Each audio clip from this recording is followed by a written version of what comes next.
Bonsoir amis sportifs, bienvenue dans ce journal de sport. Ce soir, sachez que nous allons vous parler du basketball. L'actualité reste dominée par ces clôtures du stage à Istanbul où les Léopards Basket ont clôturé leur stage aujourd'hui lundi et demain ils vont s'envoler pour l'Égypte. Je vous propose de suivre ce qu'a été le moment fort de leur préparation à Istanbul avec John-Michel Moukadi qui revient bien sûr sur cette préparation. Regardez. C'est depuis le samedi 11 juin dernier que les Léopards Basket Messieurs de la RDC peaufinent leur préparation à Istanbul, en Turquie. C'est en prélude de la troisième fenêtre des éliminatoires de la Coupe du Monde FIBA 2023, zone Afrique qui aura lieu au Caire, en Égypte, du 1er au 3 juillet 2022. Au cours de ces stages qui se clôturent ce mardi 28 juin, les Léopards ont pu livrer quelques matchs amicaux, des remises à niveau, pour permettre au staff technique de bien évaluer le niveau du groupe. Une bonne impression parce que nous avons voulu que ce stage se tienne ici. Un cadre où il y a moins de dérangements parce que les jeunes ne sont pas en contact avec des personnes qu'ils connaissent. Nous espérons seulement que tout le temps qu'on a passé ici aura servi réellement à bien se préparer et que le 1er juillet, nous pourrons déjà arracher la première victoire. Nous ne pouvons que remercier tous ceux qui nous ont aidés pour que nous soyons là. Et là, je remercie particulièrement le ministre du Sport parce que l'idée d'organiser ce stage ici est venue de son cabinet. Il nous a soutenus depuis le début et c'est à nous maintenant de prouver que nous méritions effectivement ce soutien. Je remercie tous ceux qui, d'une manière ou d'une autre, nous ont aidés pour être là parce que ça n'a pas été facile. Vous savez que jusqu'à présent, nous ne sommes pas encore en possession de tous les moyens que nous avons sollicités. Il y a encore un bon engagement qui traîne au niveau du ministère des Finances. Nous espérons vraiment qu'il sera libéré bientôt parce que nous serons en Égypte dès ce mardi et nous avons besoin d'avoir tous les moyens. En tout cas, à tous ceux qui nous ont aidés, de quelque manière que ce soit, nous disons un grand merci. Au total, 21 joueurs présents à Istanbul vont participer à cette troisième fenêtre de qualification pour la Coupe du Monde. La RDC occupe la deuxième place du groupe D de ces éliminatoires avec 5 points, derrière le Sénégal 5 points et devant l'Égypte 5 points et les Kenya 3 points seulement. Bien, retenez du côté du basket que le Léopard Basket vont bien sûr participer à la deuxième fenêtre des éliminatoires de la Coupe du Monde FIBA 2023. Quittons les baskets pour vous parler du karaté pour bien juger les niveaux de leurs athlètes. Les clubs Budo Dragon avec le club à venir ont organisé un challenge, les challenges de karaté, pour bien juger bien sûr les niveaux de leurs athlètes pour but ou comme but la participation bien sûr de l'Open de karaté pour tous qui sera organisé incessamment à Lubumbashi. Je vous convie de suivre ce qu'a été le moment fort de ce combat organisé bien sûr par les deux clubs en vue de booster et juger bien sûr les niveaux des athlètes de karaté. Regardez. Dans l'objectif de jauger le niveau de ces athlètes après l'Open Kata pour tous, le club de karaté Budo Dragon de Lubumbashi a organisé les combats amicaux de karaté avec le club Avenir de Lubumbashi au Dojo Katuta du Cercle Climat à Lubumbashi. 4 catégories étaient au rendez-vous avec une expression brillante du club Budo Dragon dans 3 catégories, excepté les juniors qui ont perdu par 1 contre 3. Je suis satisfait à 80% parce que je ne suis pas pressé de jeter les fleurs à mes poulains. Il y a encore quelque chose à corriger parce que je dois combattre les hésitations dans le chef de mes athlètes, mais du moins dans l'ensemble, les athlètes se sont très bien débrouillés. Les athlètes de Jean-Xavier Fikila et Paul Ojembayo se sont bien débrouillés et ont progressé en travail technique. Il y a vraiment un plus sur le plan technique bien sûr parce que le résultat qu'ils ont eu, ça les a vraiment encouragés et motivés.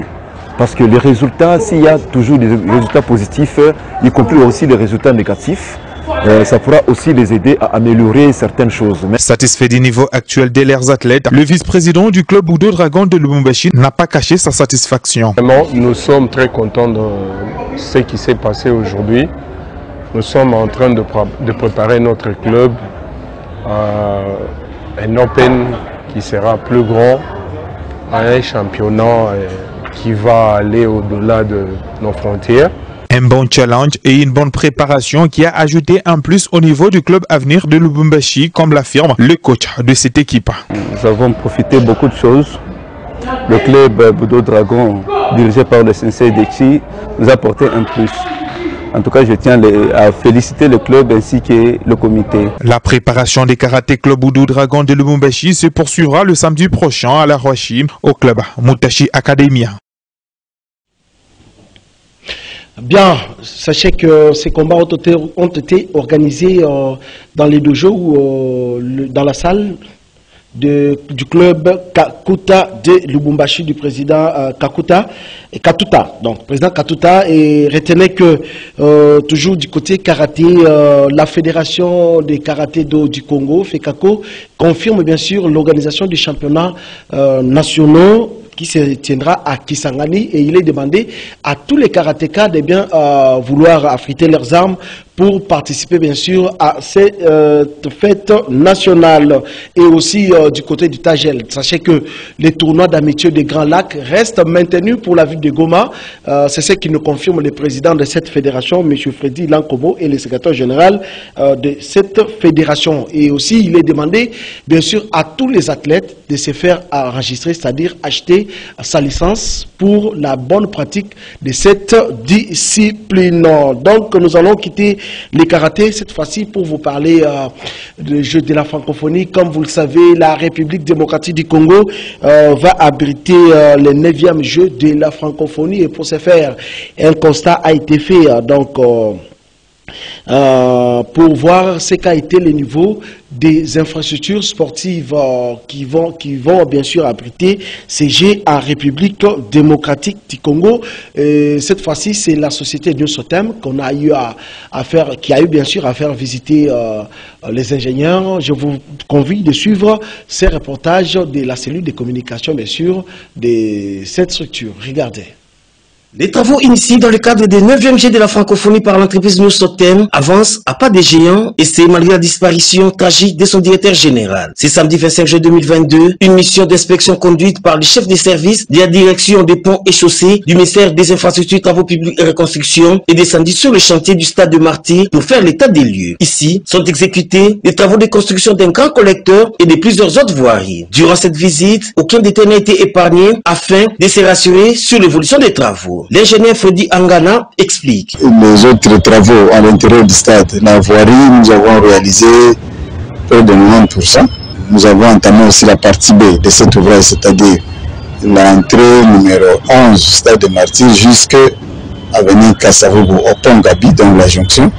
Partie B, nous avons déjà entamé. Si les moyens sont là, avant la fin de la saison sèche, nous aurons déjà fini presque à cette étape.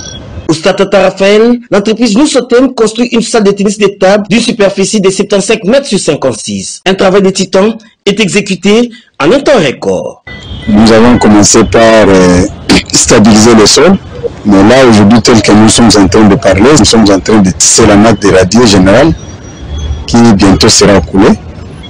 Malgré la disparition de l'ADG Moussambouka, Patrick, nous sommes en train de travailler pour terminer les travaux contractuels que nous avons avec le gouvernement dans le cadre des 9e Jeux de la francophonie. Et enfin, au stade municipal de Barumbo retenu pour les entraînements des équipes lors de ces Jeux qui auront lieu du 28 juillet au 6 août 2023 à Kinshasa. Les travaux consistent ici au renouvellement de la pelouse naturelle telle que recommandée par la FIFA avant d'aborder d'autres compartiments. On a amélioré la qualité de la pelouse qui était là, c'était les paspalum, nos tatoum qui étaient avant. Maintenant, nous avons les pétunias, qui est une nouveauté, une variété que la FIFA recommande pour le terrain de jeu. Nous avons renouvelé cette espèce. Et c'est ça, ça sera pour la deuxième fois, je crois, parce qu'il y a un stade à Kimbo, on a mis ça. Et pour la Kinshasa, ça sera la première fois, c'est une innovation que nous sommes en train de mettre. En quoi les responsables qui gèrent actuellement cette entreprise, si les financements suivent dans un bref délai, ces ouvrages pourraient être livrés au gouvernement congolais d'ici 4 mois. Pour rappel, la Nusotem, qui est sans nul doute partenaire fiable du gouvernement congolais, réclame toujours ses créances évaluées à plus de 3 millions de dollars en souffrance depuis 2016 au ministère des Finances dans le cadre de construction des stades municipaux et du terrain de handball situé au stade Tata Raphaël. Voilà, merci beaucoup. Vous avez suivi ce qu'a été ces constats faits par nous, donc concernant bien sûr les Jeux de la francophonie. Rien à craindre, les infrastructures. Donc ça évolue, les travaux évoluent comme prévu par les gouvernements. Parlons football à présent. Comme vous le savez, l'ASV Club a eu raison sur l'FC Renaissance du Congo. Victoire finale 3-1. Et sachez que V Club jouera la compétition, donc les interclubs CAF, la Ligue des Champions. Et pour ce faire, je vous convie de suivre ces moments forts avec John Michel Moukadi qui nous fait vivre ce qu'a été cette rencontre au niveau du stade de Martyrs. Regardez. Et je crois que c'est Marouf qui travaille si ballon. Marouf Tchakeï. Et ce ballon bien placé dans le soupirail pour permettre à Vitaclan d'ouvrir la marque dans cette 13e derby de l'histoire. Sans trembler, l'ASV Club a balayé l'FC Renaissance du Congo dans les derbys de la capitale ce dimanche au stade Martyrs. Les Dauphins Noirs ont répondu présents dans ces derniers rendez-vous dès la saison avec un score de 3-1 pour confirmer leur 2e place au classement de la Lina Foot. Les talents et l'expérience des Moscovites ont primé sur la volonté d'FC Renaissance, déchirée par plusieurs conflits internes. Discret depuis quelques temps, Marouf Tchakeï s'est à nouveau exprimé dans un domaine où il se sent mieux que n'importe qui. Il a ouvert les scores sur coup franc, son 6e but de la saison dans cet exercice. Glody Lilepo en a aussi profité pour signer le 2e but de la soirée de club, son 10e but de cette saison. Patou Ebunga a aussi participé au match en concluant le festival des buts pour l'équipe de l'ASV Club, avant que les Rennais ne réduisent les scores. Avec cette victoire, les hommes de Raoul Chungu mettent fin au bras de fer avec les cheminots d'IFC Sintelo Lupopo, accrochés à Kindu par l'AS Maniema Union. V Club termine 2e au classement final avec 48 points, hexago avec le tout-puissant Mazembe et devant l'IFC Sintelo Lupopo qui clôture les podiums avec 46 points.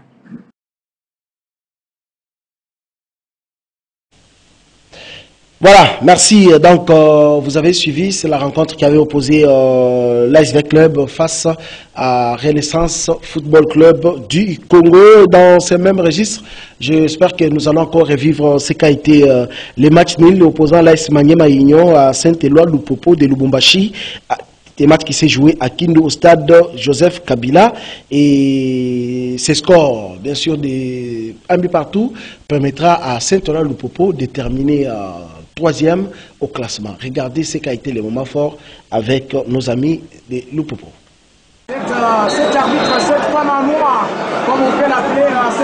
Pour son dernier match de la Vodacom Ligue 1 cette saison, le football club Saint-Éloi Lupopo n'a pu faire mieux qu'un nul sur le terrain du stade Joseph Kabila de Kindu. Un but partout. Les cheminots, déjà assurés d'être africains l'an prochain, ont sorti un match digne face à des unionistes volontaires et impliqués. Au terme d'un quart d'heure particulièrement plaisant, Lupopo met le feu aux poudres. À la réception d'une excellente passe de Mika Miché, Héritier Kassongo élimine 2 défenseurs et Serciel et Bengo qui vont malheureusement son tir mourir sur le poteau gauche de Brudel et Fongué. À la 25e minute, l'arbitre Ayom sanctionne un tacle non maîtrisé de Boka sur Bonaventure Mbouka. Yazida Touba tente de surprendre Yves Moukawa, mais sa frappe enroulée est repoussée sans peine par le dernier rempart de Lupopo. La partie s'emballe, l'équipe haute fait preuve d'engagement excessif qui offre énormément de balles arrêtées aux Viettes dans l'axe.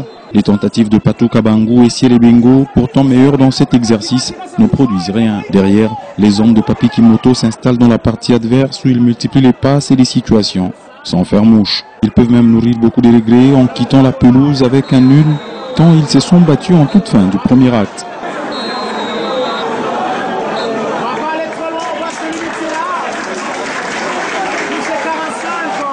5 minutes après la pause, l'altruisme à outrance de Manu Bola prive son équipe de l'ouverture du score. Parti de la limite du hors-jeu, le numéro 17 de Lupopo préfère la passe à la frappe. Il se rachète 4 minutes plus tard en menant une autre action, conclue cette fois du pied gauche par Siele Bengo.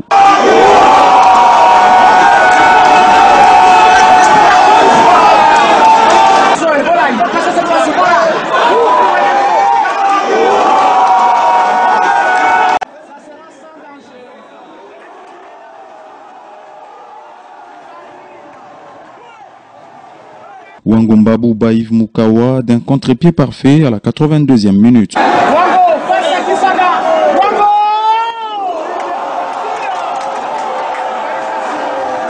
Les protégés du boss Jacques Aboula Katoué auraient pu reprendre l'avance au marquoir si Alan Katerega avait plus de réussite sur cette frappe lointaine. C'est donc par un match nul que le Popo ponctue son incroyable saison marquée par le retour en Afrique 7 ans plus tard.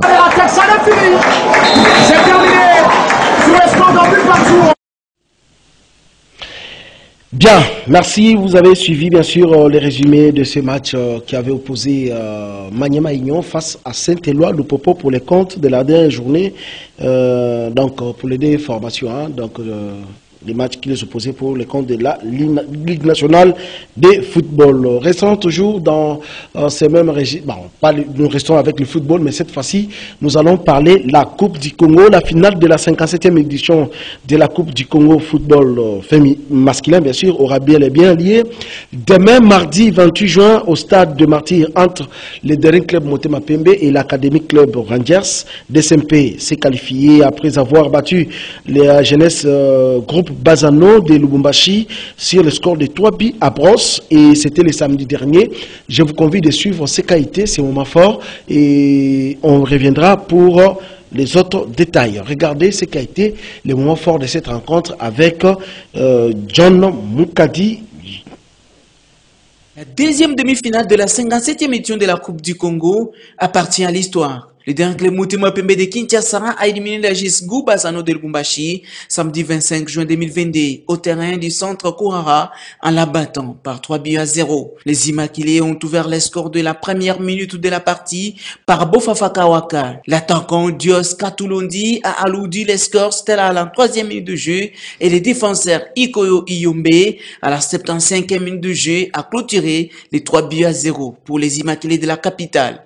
Grâce à cette victoire, le DSMP est qualifié pour la finale et défendra son titre remporté la saison dernière face à un autre club de la capitale congolaise, la Rangers. La finale de la 57e édition de la Coupe du Congo est à suivre ce mardi 28 juin au stade Martyr à partir de 15h30.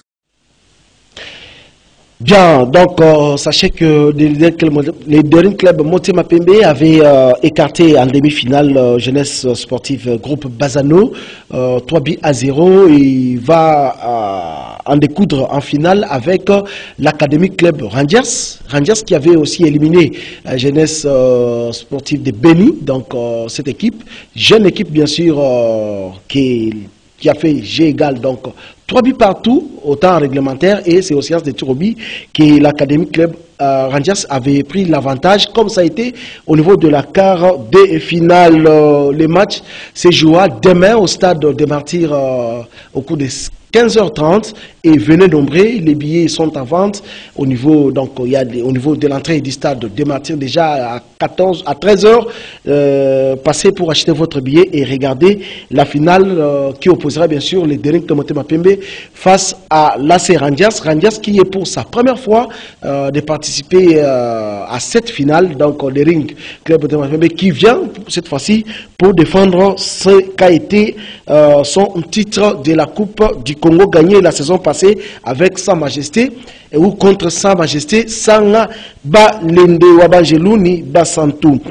Restons toujours dans cette Coupe du Congo, cette fois-ci avec les dames. Comme vous le savez, le football club féminin Bikira de Kinshasa jouera sa deuxième finale d'affilée de la Coupe du Congo féminine. C'est mardi 28 juin contre le tout-puissant Mazembe. Mazembe qui a été écarté en demi-finale la saison passée. Mazembe de Lubumbashi. Ça sera au stade des Martyrs. Mazembe ou Bikira qui avait écarté le football club féminin Ituri.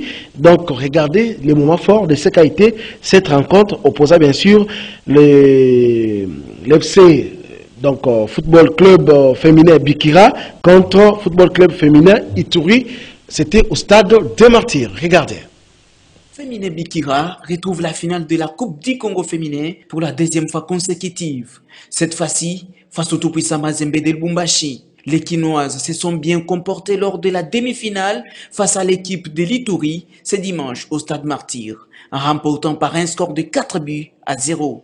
Dès les premiers quarts d'heure, la capitaine Lengui Salou ouvre les scores sur penalty pour donner les sourires et la joie à la 15e minute de jeu. Quelques minutes après, soit à la 24e, Domi Senga va alourdir la marque après avoir été servi par Bénédicte Ntei. La même Bénédicte inscrit le 3e but sur une très belle frappe. À 15 minutes de la pause, Aïcha Yamono inscrira le 4e et dernier but de la soirée avant que les deux équipes ne rentrent au vestiaire. Patrick Mabika, coach adjoint du club, rêve les titres pour oublier les mauvais souvenirs. Oh, Bissot, nous avons pour 3 points. Nous avons 3 points. Bon, Maloba Bina, il a visé coupe. C'est tout. Hein. Oui, mais image naïe par rapport au Nengba, tout le monde place ma faille Izali. Alors, Bissot, on peut s'abattre dans le discours par rapport au place ma faille Izali, Bissot, on profite de ma faille. En tout cas, c'est la bonne équipe. Mais Bissot, on a besoin de 3 points là pour tous les points. À partir de la faille, on a côté Bissot, on profite de la faille là. Le coach du FCF Ituri pense que le niveau de son équipe est encore inférieur à celui des équipes telles que Bikira. Bon, après ça, on peut toujours s'inquiéter, puisqu'il n'y a pas une défaite satisfaisante où on peut encourager déjà pour une défaite. Comme on a eu la défaite, bon, on s'est préparé pour gagner le match, bon, ça n'a pas été. Bon, on ne peut que féliciter l'équipe de Bikira. Mais on s'est préparé pour aller plus loin, puisque la petite venait à manger. Parce que quand on s'est qualifié pour la phase de poule d'abord, on s'est petit premier, et puis passer en quart de finale et en demi-finale, on visait déjà la finale. Bon, comme le destin n'a pas été de notre côté, bon, c'est ça, on peut que se réjouir de ça. Bikira Mazembe, c'est l'affiche de cette finale, mardi 28 juin au Stade Martyr de la Pentecôte, où les Verts et Blancs de Kinshasa tenteront une revanche pour retrouver l'Afrique. Tout est bien qui finit bien. Nous voici arrivés à la fin de ces journaux de sport. Disons merci à Fiston Atunga et Olivier Longwango qui étaient derrière les caméras. Merci et félicitations à la direction des informations Serge Kabongo, Doudou Moutiri, Moro Nzambe, tout le monde, la grande équipe, John Moukadi et Émile Mouyaya, la grande équipe rédactionnelle. Nous vous disons merci. Prenez rendez-vous avec les journaux de sport les lundis prochains. Et quant à moi, je vous retrouve les vendredis à 21h10 dans cette émission Tribune de Sport. Merci, au revoir et à la prochaine.